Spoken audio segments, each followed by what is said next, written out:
En esta sección voy a realizar un recuento muy breve sobre mi experiencia como estudiante de humanidades en la UAM de Coajimalpa. Yo comencé la carrera a los... Ay, no me acuerdo, no me acuerdo si tenía 25 o 26 años. Pero bueno, la comencé en el 2018. Em, yo previamente había ya ingresado a esta carrera. En el 2015 la di de baja por cuestiones académico-personales y tuve la fortuna de volver en 2018. Mm, a partir de ahí, igual, tuve la fortuna de siempre poder dedicarme de tiempo completo, es algo que es importante señalar, porque igual también pues reconozco que no siempre es fácil, ¿no? Que a veces es complicado contar con las condiciones para dedicarse de tiempo completo a estudiar y desde aquí siempre que puedo lo expreso mi admiración, pues mi agradecimiento en caso de las veces que he contado con el apoyo de estudiantes que pues no tuvieron ese, ese privilegio, porque es un privilegio.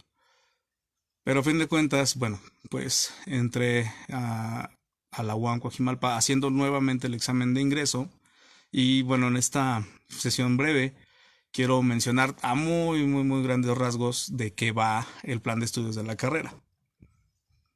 Pretendo hacer algunos videos más sobre este tema, entonces pues ya me tomaré el tiempo para hablar específicamente ya sea de las asignaturas, de la experiencia que yo tuve con la planta docente, con mis colegas, con quienes muchas veces o con muchas de esas personas todavía mantengo buenas relaciones de amistad, entonces creo que es algo que vale la pena también resaltar porque la universidad, desde mi punto de vista, no solamente es un espacio en el cual te conviertes en mano de obra calificada.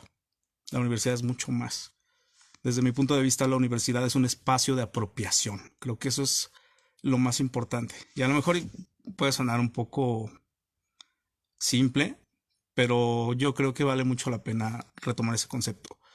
Porque considerando que la Universidad Autónoma Metropolitana tiene sus unidades muy separadas entre sí, recordemos que, por ejemplo, Coajimalpa está en el poniente de la ciudad, Azcapo está en el norte, Iztapalapa está en el oriente, Xochimilco está en el sur, entonces pues prácticamente toda la periferia de la Ciudad de México tiene en algún punto de su cercanía pues una unidad de la UAM y además también está la UAM Lerma que pues nosotros los UAMitas decimos que no existe porque pues no está en el territorio de la Ciudad de México y aparte pues igual no está demasiado lejos de Coajimalpa, que de hecho Coajimalpa sería la unidad más cercana. Tal vez ahora con lo del tren interurbano México-Toluca, probablemente se pueda gozar de un poco más de cercanía con esta unidad, porque justamente creo que una de las estaciones es Santa Fe, que queda cerca de la UAM Coajimalpa, y creo que la que sigue es Lerma, o después de unas dos estaciones más es Lerma, antes de llegar a Toluca. Pues ya cuando eso sea el caso, bueno, pues quizás sí podremos hablar ya de cierta cercanía o cierta conexión con Coajimalpa y Lerma. Pero mientras no sea el caso, pues es difícil realizar vida en común, como sí puede suceder quizás en un caso más concreto en Ciudad Universitaria. Ahí pues prácticamente caminas máximo un par de kilómetros y llegas de una facultad a otra, ¿no? O sea, no te tardas demasiado en llegar de ingeniería a derecho o a química o a medicina o bueno, tal vez a polacas un poquito sí, pero pues está todo en el mismo centro de estudios. Cosa que bueno, en la UAM evidentemente no es así. De hecho, hay ciertas teorías que hablan sobre eso, de que los estudiantes no pueden formar comunidad por eso, porque a propósito las unidades se diseñaron o se planearon para estar lejos entre sí y que sea difícil realizar este tipo de mítines, de convivencia, de experiencias más allá de las aulas.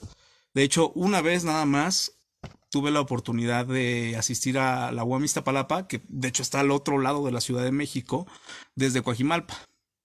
Y esa fue una iniciativa de los mismos estudiantes. Fue cuando en 2019, me parece, poco antes de la pandemia, habíamos he escuchado rumores sobre la posibilidad de perder nuestras becas. Bueno, también resalto que yo tuve beca durante toda la carrera, eso también es algo que me favoreció mucho. Tampoco fue una beca demasiado exuberante, ni mucho menos.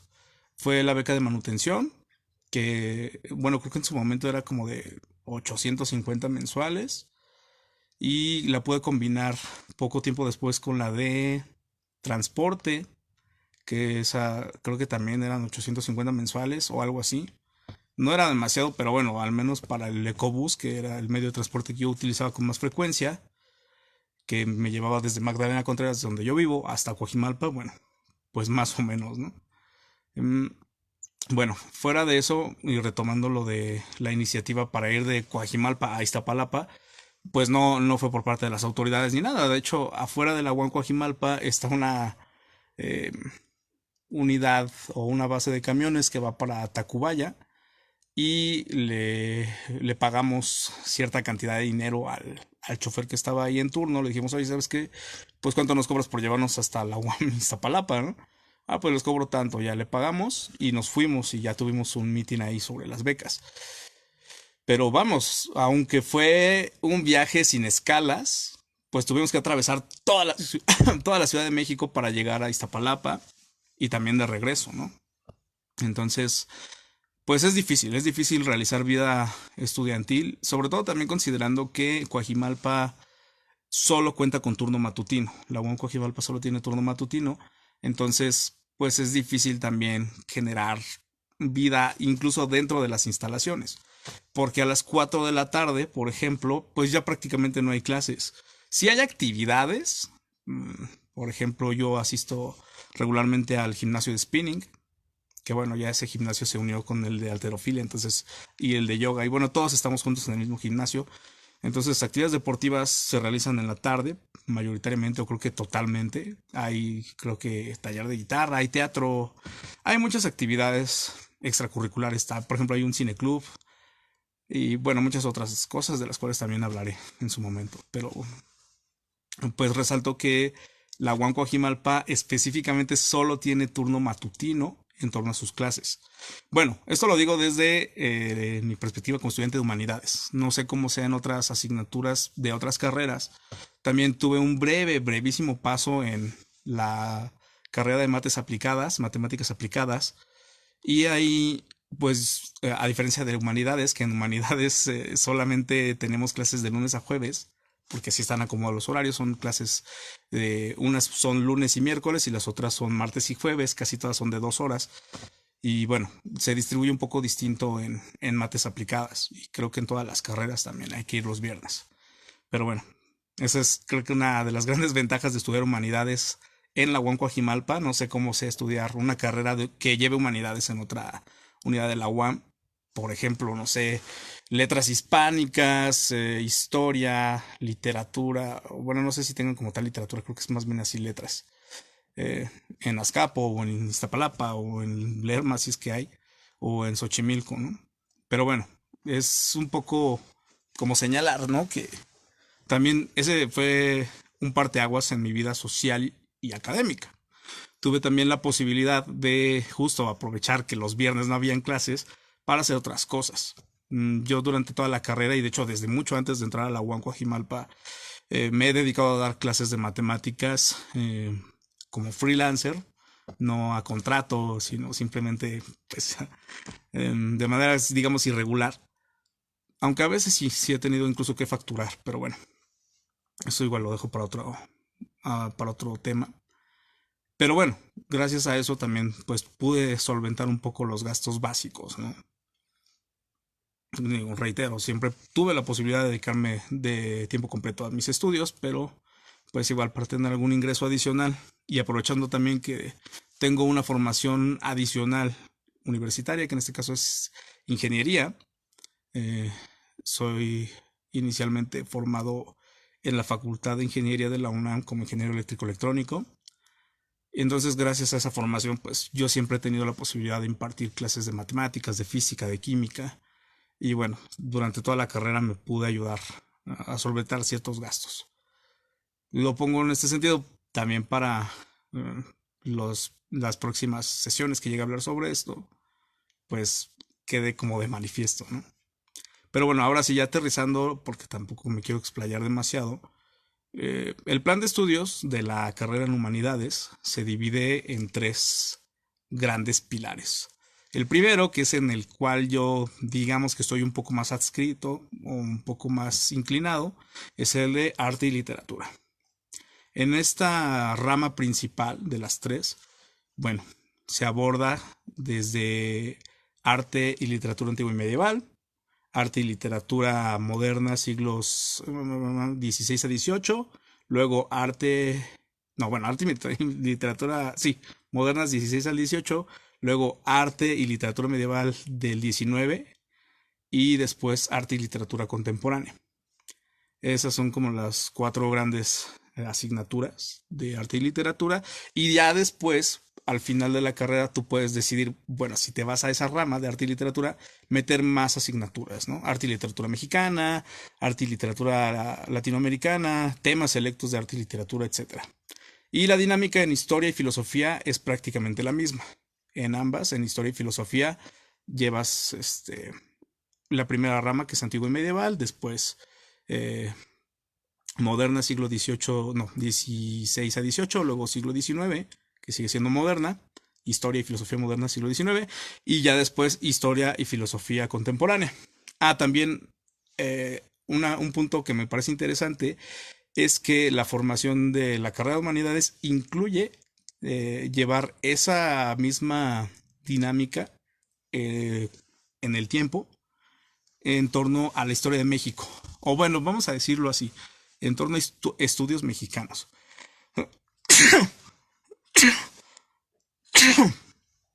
Primero comenzamos con México prehispánico.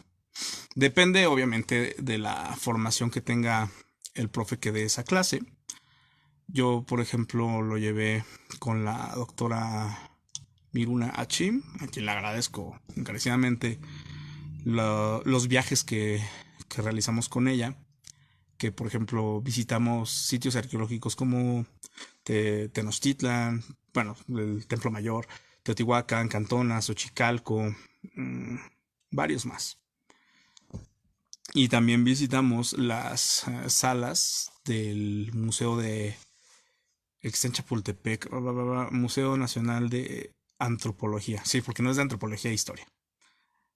Xochicalco también fue otra de las zonas arqueológicas que visitamos. Pero bueno, fue muchísimo lo que hicimos ahí en esa clase. Y bueno, desde la perspectiva de cada profe da evidentemente desde su formación su propia óptica, no solo en México prehispánico, sino en todas las asignaturas. Después, por ejemplo, de México prehispánico llevamos México colonial, aunque yo siempre he creído que deberíamos decirle ya sea estudios virreinales, que creo que es un término más adecuado, o México virreinal. Pero bueno, llevamos ese periodo desde 1492 hasta 1810 en esa asignatura. Y posteriormente estudiamos México siglo XIX y México siglo XX. Entonces son perspectivas muy interesantes porque digamos que vemos en esas asignaturas relacionadas con México tanto arte y literatura como historia y también filosofía. Ahí sí depende mucho de qué profesor te dé esas asignaturas. Por ejemplo, en el lado de prehispánico, pues vimos mucho la cuestión histórica, arqueológica. En colonial, por ejemplo, lo vimos más desde el arte y la literatura. Y bueno, también con Miruna en colonial, pues desde la perspectiva filosófica, ¿no? Leímos a Miguel León Portilla, por ejemplo, ¿no? Filosofía náhuatl leída desde sus fuentes. Y en México siglo XIX y México siglo XX vimos la perspectiva más desde la historia. En este caso fue, bueno, por ejemplo, colonial lo vimos con el doctor Michael Schussler y México siglo XVIII y México siglo XIX los llevamos con el doctor Aymer Granados. Todos ellos increíbles docentes, grandes personas y bueno, tuvimos el privilegio de formarnos con ellos. Esa es la rama principal son los primeros trimestres. Que bueno, de hecho el primer trimestre en humanidades, así como en todas las carreras de la UAM Coajimalpa, consiste más o menos en un módulo de integración. Llevas, por ejemplo, seminario de sustentabilidad, otra asignatura que se llama literacidad académica o taller de literacidad académica, que consiste pues en saber redactar, leer y escribir de manera adecuada. Citar en APA, en Chicago, en MLA, etcétera. También en primero llevábamos, bueno, en nuestro caso, que éramos humanistas, introducción al pensamiento humanístico, que es una introducción muy, muy, muy breve y también que amplía muchas cosas en torno a lo que se estudia en humanidades. Y también llevamos introducción al pensamiento matemático. Ahí, obviamente, en esas dos depende también mucho quién te dé la asignatura. En pensamiento matemático tuvimos al profesor Agustín Mercado. Él es especialista en filosofía de la ciencia. Entonces, lo vimos en torno a historia y filosofía de las matemáticas. Aunque también durante mi primera aventura en la UAM Coajimalpa llevé esa asignatura de introducción al pensamiento matemático con el doctor Alberto Fragio, y él se especializaba más en lógica y en filosofía de las matemáticas, pero aplicada directamente, ¿no? No en torno a los pensadores, sino a los conceptos. Entonces, con Fragio, por ejemplo, tuvimos la oportunidad de ver conceptos matemáticos, resolver problemas. Por ejemplo, demostramos el teorema de Pitágoras, resolvimos algunas ecuaciones de álgebra básica a nivel bachillerato, pero pues quizás llevas a un nivel un poco más elevado. Una experiencia increíble también con Fragio. Y por ejemplo, introducción al pensamiento humanístico la llevamos con el doctor Alejandro Araujo. Él es historiador, bueno, doctor en historia y tiene su formación inicial en historia. Y bueno, fue también una experiencia increíble. Entonces, básicamente de eso va la primera parte de la carrera. Arte y literatura, historia y filosofía, y cada una de esas ramas, antigua y medieval, moderna 18-19, moderna 16 a 18, moderna 18 a 19 o algo así, o siglo XIX solamente, y después contemporáneas. Y ya después finalizas, digamos, tu formación como humanista seleccionando una de las tres ramas. Puedes irte solamente a estudiar arte y literatura el resto de la carrera, o solamente estudiar historia, o solamente estudiar filosofía. También puedes combinar dos de esas ramas y terminas con una doble formación. Y también puedes finalizar en el tronco generalista, que fue el que yo escogí, el cual consiste simplemente en combinar asignaturas de las tres ramas. Yo creo que, bueno, al menos en mi caso fue una buena decisión, no me arrepiento, y pues siento que a partir de eso puedo obtener una formación que complementa estas ramas. Entonces, pues lo dejo aquí. Ya después continuaré con esta experiencia que valió muchísimo la pena y desde ahora se los digo, pero pues esperemos que pronto pueda volver a charlar sobre esta aventura que pasé en esta gran universidad y con esta gran carrera.